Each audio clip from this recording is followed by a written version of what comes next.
Nasi kandar 3 kuah campur banjir, pedas kurang manis. Ayam goreng dada. Okey abang. Sayur? Sayur bende kobis. Kasih banjir-banjir. Apa je? Banjir habis. Satu ah. Ayam goreng ya? Ayam goreng. Nak banjir lagi bang? Banjir lagi bos. Sampai tak nampak nasi. Cun. Itu saja.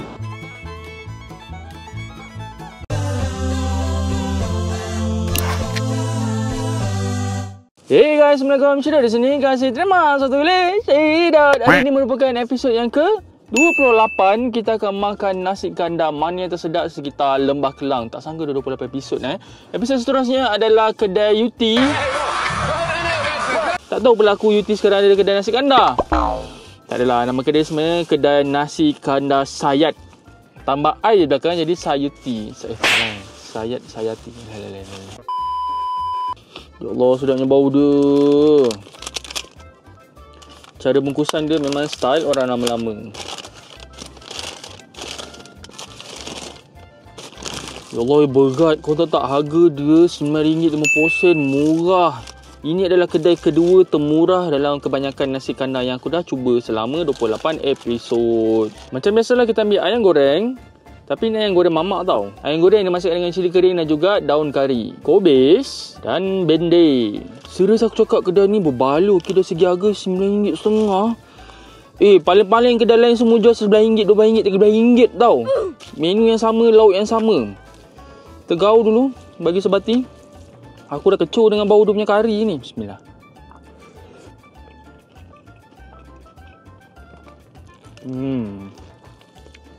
Sedap juga kuah campur dia. Cuma dia tak kick je. Rasa berlemak, kuah kari kepala ikan. Dan juga dicampurkan dengan kuah-kuah berempah yang lain. Pada ujung-ujung tu aku rasa pedas-pedas manja je. Nice.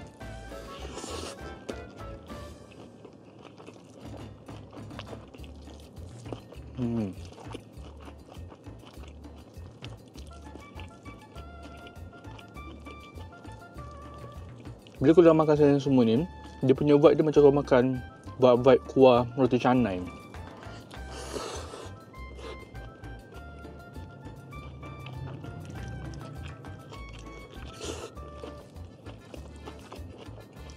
Ayam bawang ni dia buat ayam cincang tau. Lalu tak best.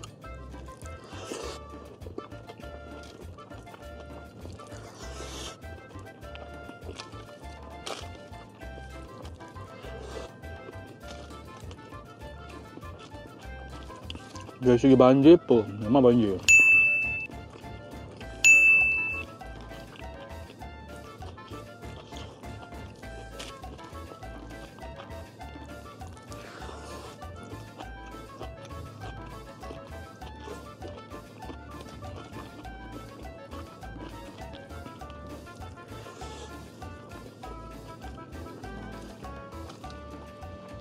Boleh habis ke? Ni satu portion lah.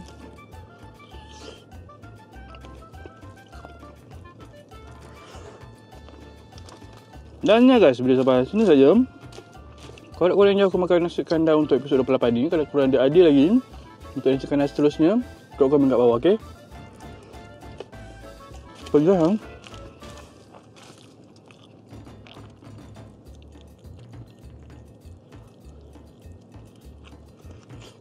Bye. Setelah itu, lauk dah habis pula.